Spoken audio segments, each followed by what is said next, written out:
Delegate with Blue Jackets General Manager Jarmo Kekalainen. The idea here is you have questions. You can go ahead and either type them in at the bottom of your screen. I already have some that I brought along with me here from fans that have registered in advance. And I'll ask Jarmo the questions, and he will give the answers. But first, Jarmo, I just want to ask you, how's life been in the bubble for you over the course of the past couple of weeks? Yeah, bubble's fine. I mean, it's obviously different from what we're used to, but we got lots of things to do and pretty good hotel to stay in and restaurants to eat at and hockey to watch. So that's all we need right now. I can't believe you're wearing a tie. What's up with that? I thought it was relaxed in the bubble. No, we've been wearing tie and suit and tie to the games. The management, the coaches are taking a bit different approach, but we like to, it's been a while, so you kind of miss the suit and tie after 5 months of no hockey. No, I disagree. As you can see, I disagree. All right, let's get to some of these questions. First of all, here's one from Dan who wants to know, how has COVID-19 impacted the scouting strategies this year? Because obviously whenever all of these playoffs are done for everybody, it's going to be a quick draft and then getting prepared for next season. So how has this pandemic affected the way you do your scouting?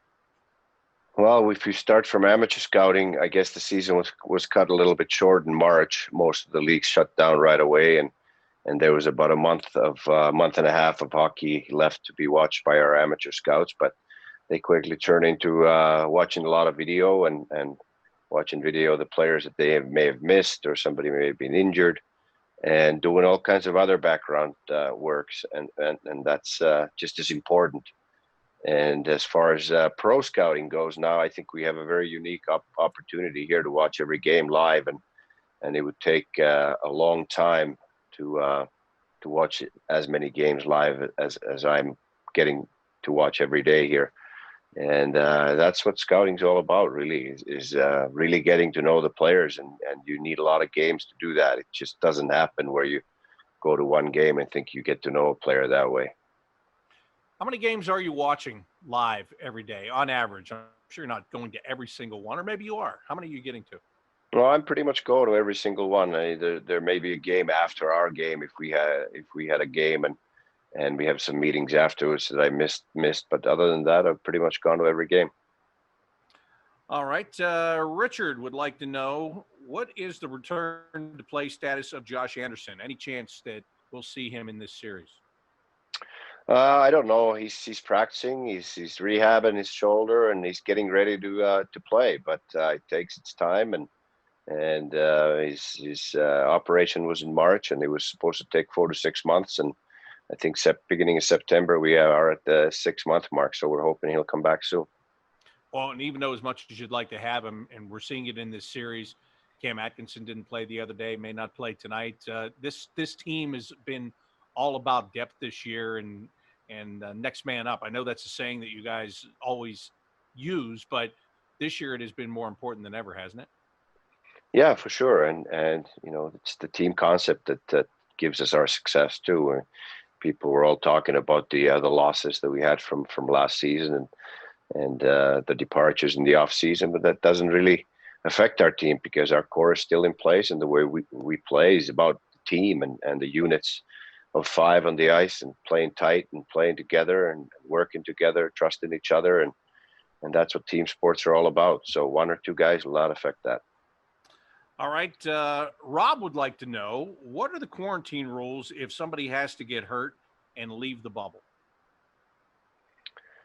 Well, I guess they look at it case by case. So if you're being escorted out of the bubble in a very secure manner, let's say that you need to go for an MRI at the hospital, they put all the protective gear on you and escort you in and out. I don't think there's any quarantine, but if you leave the bubble on your own and get exposed to people outside of it, then I think the quarantine is going to be very long, and nobody wants that. So I think the Canadian government has a 2-week quarantine, and we were able to cut that shorter because of the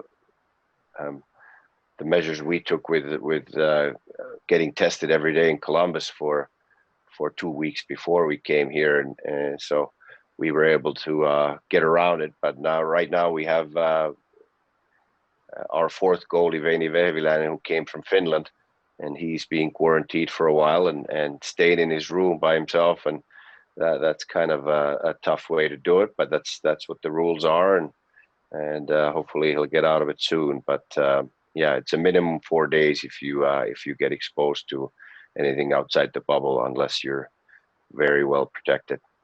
I'm glad you brought Vaney up, because I was just thinking I was going to ask you what that whole process is with him, bringing him in from the outside. And I know a lot of people were asking, so I'll just ask you in general here.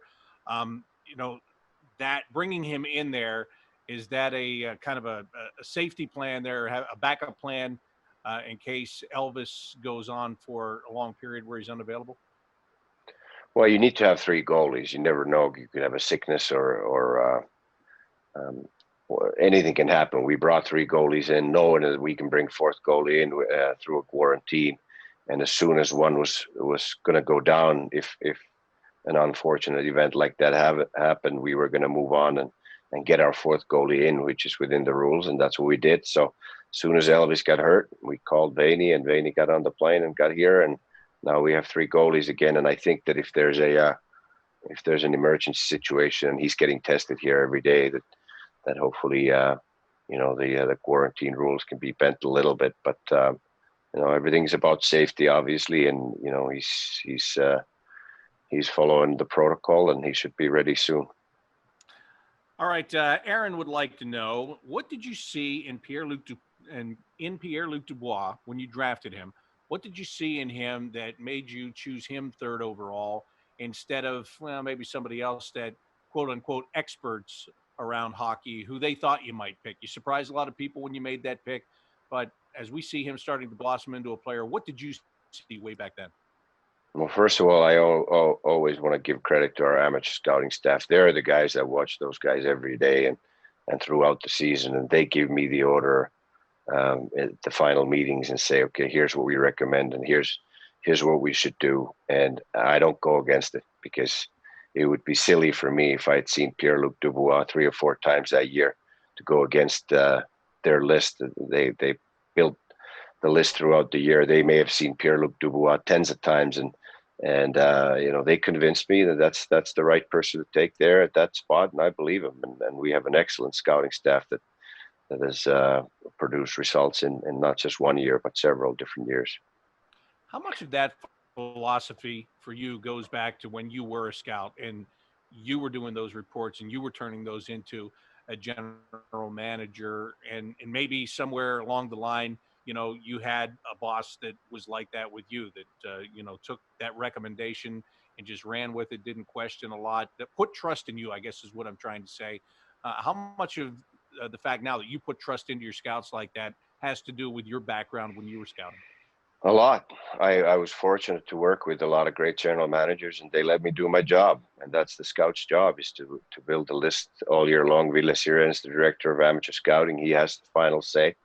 And, they do that work very diligently. They take it very seriously. They're very proud of their work, and they're good at it. So, I went through that experience for 15 years and never was really compromised by a general manager who believed in something else. I don't know what else there is to believe, but the people you that are working for you.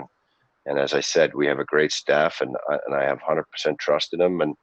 And I go see the best players myself too. And I've worked with Ville Sirén together in St. Louis from 2002 and now from 2013 here. And whatever he sees, I usually see the same thing. And we have, some differences here and there. And he tells me that you should look at this, and I tell him you should look at that. And that way we complement each other, I think. And he was our European scout when I ran the draft for St. Louis, and he's an excellent scout, and he does great work for us.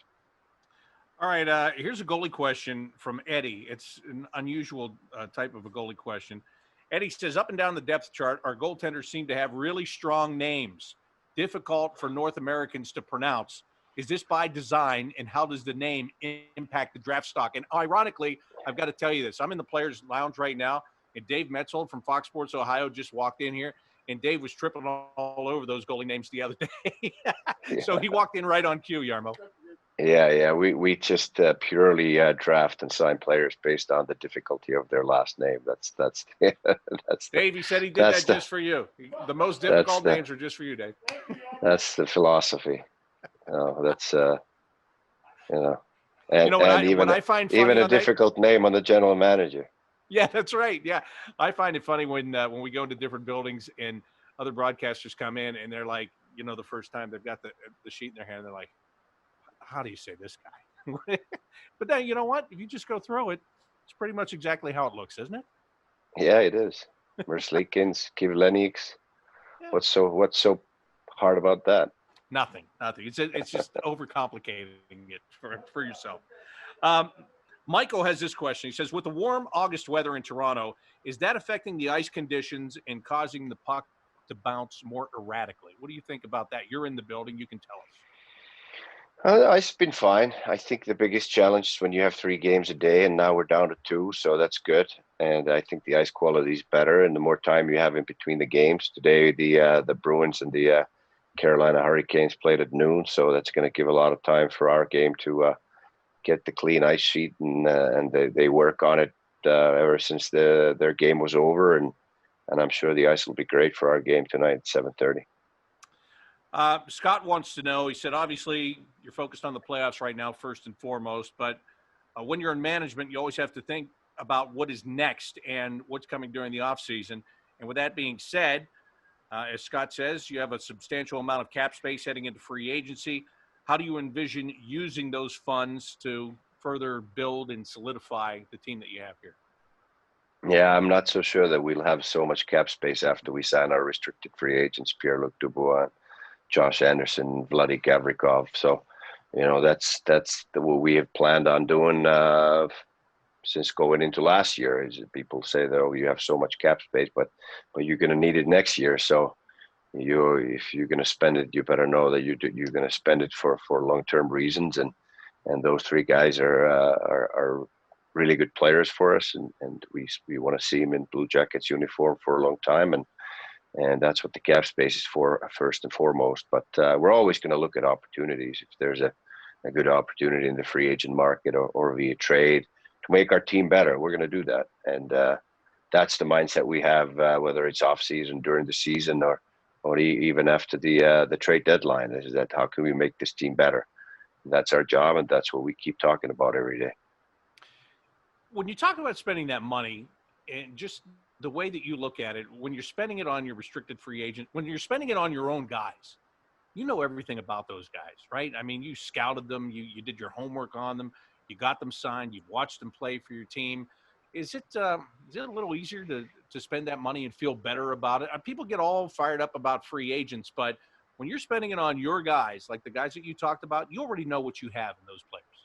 Exactly, and that's the most important thing, is to know their character, and that's what our team is all about. And where I call it a highlight scouting, when you see the highlights of the players of the other teams, and you watch them score a goal or do something great on the ice, but that's just a little piece of information on them. So you get to know them inside out, and you never know anybody better than your own players, and you want to hang on to the good ones.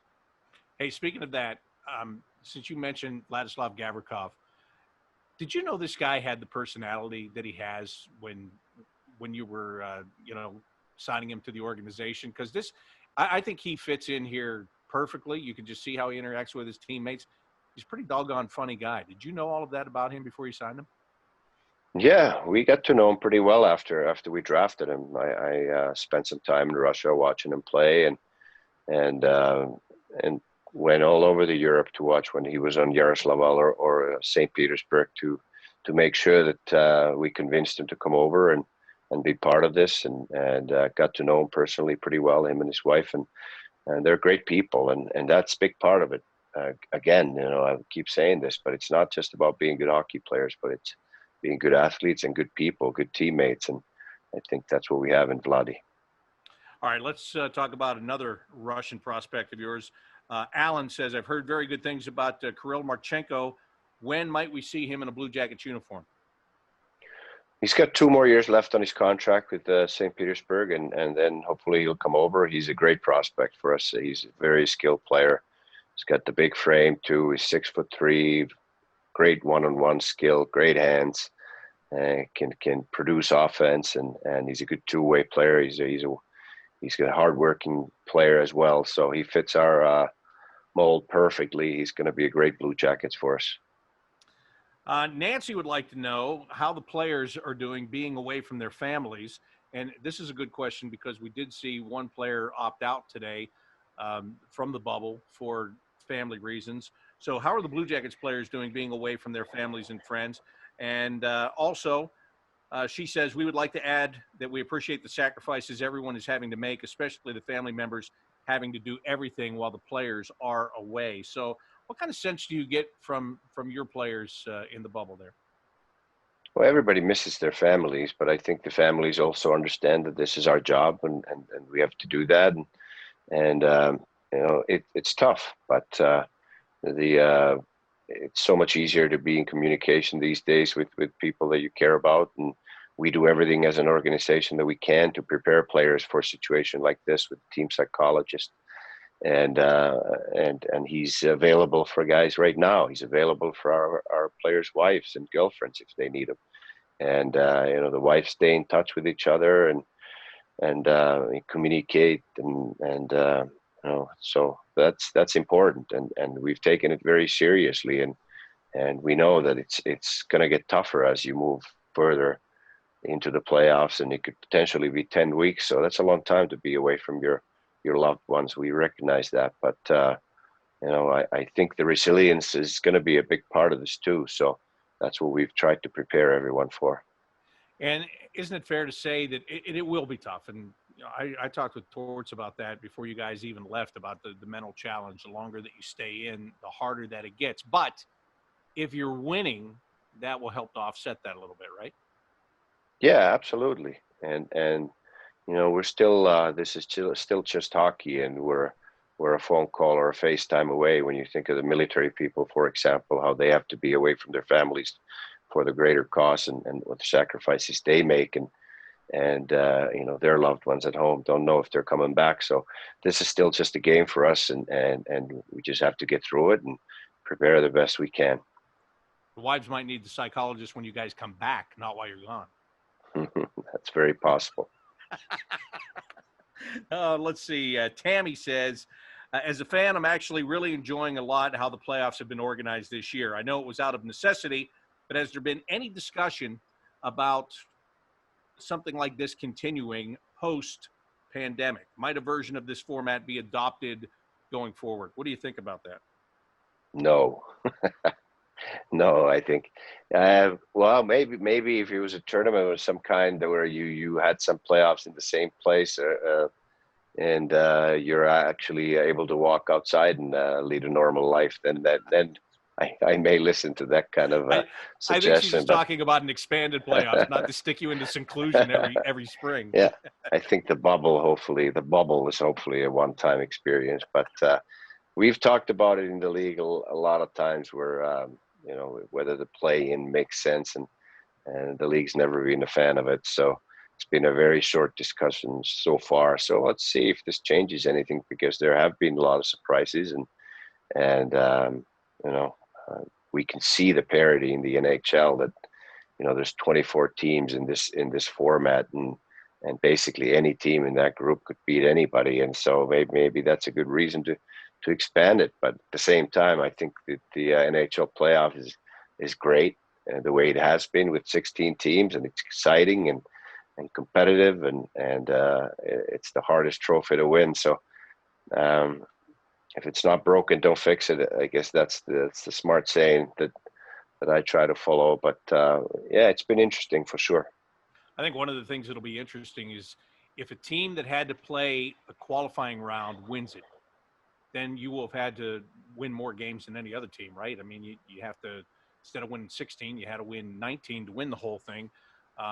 That'll be interesting to watch, and then wonder if you can sell a play-in format from there. But have you been surprised? I know you expect – the players are pros. I get it, you know, and I know that they want to win. I know they're going to give their all. But with all of that being said, have you been surprised about the intensity and the pace, especially when there were 4.5 months with no games, a very short 2-week training camp, and then playing in buildings with no fans and no extra energy to draw off of? I'm not surprised. They're proud professionals. They know that when the puck drops, it's everything kind of disappears, whether there's crowd or not. Everybody misses the fans. There's no question about that. But at the same time, I think a good quality in a real pro is that you kind of make everything else disappear and you focus and concentrate on the job in hand. And sometimes you get an energy boost from the great crowd and the fans like we have in our home building. But it's not here now, so you're gonna have to kind of wipe it out of your mind and just concentrate and play and work. But I knew as soon as we get going here, and even though the preparation time was short, you could tell our guys had been doing their work back home and preparing for the training camp. And these guys are good and the best in the world for a reason. And that's why they're back in their rhythm very quickly. All right, we're in our virtual tailgate. It's presented by Coors Light. Blue Jackets General Manager Jarmo Kekalainen is with me, and our next question is from Matthew. And Matthew wants to know, what are your thoughts on Seth Jones and Zach Werenski's play up to this point in the series, coming off that long hiatus that they were on? I don't think there's been anybody better than those two guys. Do you? No, we love those guys, and I was actually really mad at the press conference the other day when somebody asked Zach Werenski that. How does it feel to be on the same ice with Seth Jones and Victor Hedman? I saw that. I thought that same couldn't thing. believe that. That is a terrible question to ask him. That was should be terrible. On equal level. Yeah, he was a leading goal scorer for all the defensemen in the National Hockey League. And that's the question you ask. You kidding me? So that's a great pairing for us. They can defend. They can play against anybody. They're skilled. They're competitive. They're strong. And they can play all situations, whether it's penalty killing or power play, and we're happy to have them. Actually, on the flip side of that, I was on NHL radio the other morning, and Scott Laughlin asked me this question. He said, we're talking about Seth Jones being in the discussion for the Norris Trophy, and rightfully so. And this has been going on for a couple of years, and hopefully he's going to get that trophy someday. But Scott was very smart in saying what you just said. Zach Werenski had 20 goals this year. Should we be talking about Zach in the same conversation as we're talking about Seth Jones? I said, absolutely. I don't think there's any question about that. Do you agree? Yeah, absolutely. I mean, they're a different style of players. Zach's probably a little bit more offensive, and that's why he scores a lot of goals. He's got a great shot, but Seth's a great defender. And I kind of think that the Norris Trophy, when it's the best defenseman in the league, should be a little bit more about defending. It seems like every year the defenseman that has the most points wins it, but that's just a small part of what defensemen do. And Seth gets us 40 to 50 points. Zach gets us 40 to 50 points every year. And as I said, they play against the other team's best lines, night in and night out, and in all situations. And a lot of the offensive defensemen in the league that put up big numbers, they don't get in those situations because they're not reliable enough defensively, but our guys are. Do you think they're the best pair in the league right now? They're close to it. I mean, there's some good pairings on other teams too, but I like our guys and we really value them, and we're fortunate to have them. All right, here's a question from Aaron, and this kind of goes back to scouting in a way. He goes, what's your favorite place to see hockey outside of the National Hockey League or the American Hockey League? So if you're not watching those two leagues, where's the next best place to watch games? Well, first, I guess I'd have to go to Finland, my home country. That's an easy one. But in Europe, I actually love going to Prague to watch the games. It's a great city, and there are so many good ones. But there's a little place in Western Canada called Kelowna. It's a beautiful place, and they have a junior team there. And that used to be always my favorite spot in on the junior tour. But there are a lot of great cities: Portland, Oregon, and Seattle is a great junior city. Now they're getting an NHL team, so it'll be great to visit. But I spent some time in Boston. That's a nice city as well, and I love to go visit there all the time. But yeah, lots of great cities on the hockey circuit, and so it's hard to pick a favorite. All right, well, you brought up Finland, so I'm going to ask you about a fellow Finn right now, because Mark says, how nice was it to watch Korpisalo's effort in game one of this series? Is that the best effort you've ever seen from a Finnish goalie in the playoffs? So he got it all the way down to a Finnish goalie. He actually did finish in the game. It didn't work out the way he wanted to, but man, 85 saves was incredible. What'd you think of that? Yeah, when you talk about effort, that's definitely the best of all times. He made the most saves in the history of NHL playoffs, so that's an easy one. And he didn't seem to get tired at all. So I'm proud of him. He's battled back from an injury, and he had a great season going on before that. Got nominated to the All-Star game, and got injured and couldn't play there.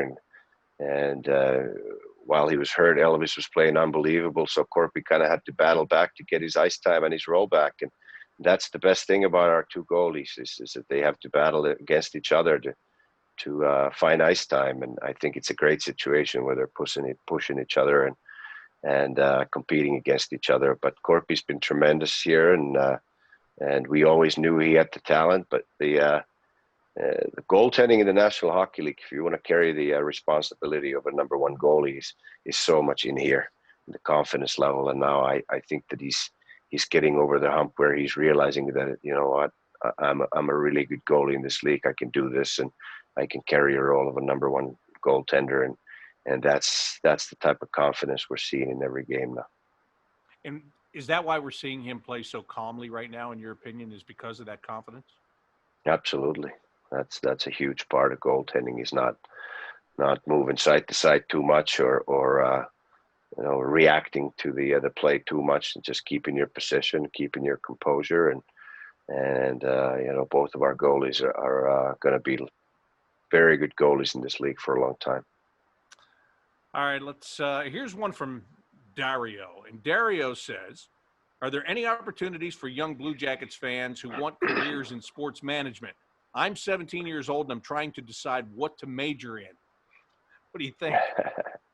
Yeah, follow your passion. That's what you should do. I think that's if you have the passion for sports management and want to work in the NHL and that's your goal, go for it. Dream big. That's the motto of the Blue Jackets too. One of our values is that we dream big and we work for it. What'd you study in college besides hockey, of course? Management for my bachelor's degree in Clarkson University, and management marketing in for my master's in Finland. Well, that worked out all right, huh? Mm-hmm. That was money well spent on your part. Yeah, my tuition in Finland was $80. Taxes are a little bit higher in Finland than U.S. Yeah. Let's see. I only have a couple more for you here. Jamie wants to know, says, I know the guys always look great when traveling and on game days. What is your feeling on the relaxed game day dress code in the bubble? We talked about you're wearing a tie. What do you think about the players not having to wear the ties anymore right now? Yeah, I'm a little bit old school, I guess. I don't know if they should be wearing a tie or suit and or jacket and tie or whatever, but I'd like to see him wear something like be a team. Excuse me, be a team and be together and sort of have something that looks similar and but hey, it's the league policy here and that's what we're going to go with, and guys can express themselves, and as long as they look professional and everything is, we don't have a dress code, but we have a certain standard that you got to follow. It's not as relaxed as you might think. Tortorella is a good enforcer of that rule too. All right, I've got one more fan question from Eric, and it's very simple. What's your favorite part about living in Columbus? Oh, that's again a tough one for one. I mean, me and my family, we love living in Columbus. It's safe and schools are great and golf courses are great, even though I'm not a very good golfer, but I enjoy living there. It's just it's a great place, and hopefully we get to live in Columbus for a long time. When I talked to you last week, you were in the midst of a pickleball tournament with the Tampa Bay people. Is that over, and is there no more pickleball interaction with Tampa during this series? Yeah, I think it's on a pause right now. Me and Billy Zito, we beat them up pretty good a couple of times, and now they haven't called us anymore. Maybe that's why they were so excited when they won game one. Maybe it was because that you guys have been beating them so bad outside of the ice, they finally got one on the ice. Yeah, Would have been nice to settle that 5-5 overtime with pickleball game. It would have been easier. What do you got? Do you sit in? You have a suite during the games, or you sit in the stands, or what's the protocol there? No, we have a suite, so we have a good view. And if the Blue Jackets score, are you the only guys cheering, or aren't you? Or I know you're not normally supposed to cheer, but I mean, is that the only? Oh, we're cheering. Why aren't we supposed to cheer? Well, we're if cheering. you're in the press box, you're not supposed to cheer. I do that too, but well, we always have our own room anyway, even in the press box, so we can cheer within the four walls there, or three in this case, because we're watching through the through one that doesn't exist. All right. What do you think about tonight? Are you feel? I mean, watching your team playing game 2, you have to feel confident going into this, don't you? I mean, that was other than the first 10 minutes, that was a pretty complete game and a good solid effort. Yeah, but every game's different, so we got to be ready. You know, they're going to come out hard tonight, and they're going to want to take the second games just as much as we do. And they're a very skilled team. They're a dangerous team, so we just got to keep playing the same way and shut them down and be very responsible defensively, stay out of the penalty box, and play to our strengths. And that's been our recipe here through the round against Toronto and through the first 2 games against Tampa, and that's how we need to continue. Jarmo, we really appreciate you doing this. Thank you very much. Thanks to all the fans that have tuned in here and asked questions tonight of the Blue Jackets general manager. Let you get over to the arena and watch tonight's game 3, and that's going to do it for our virtual tailgate. It's been brought to you by Coors Light. For Blue Jackets general manager Jarmo Kekalainen, I'm Bob McElligott saying so long.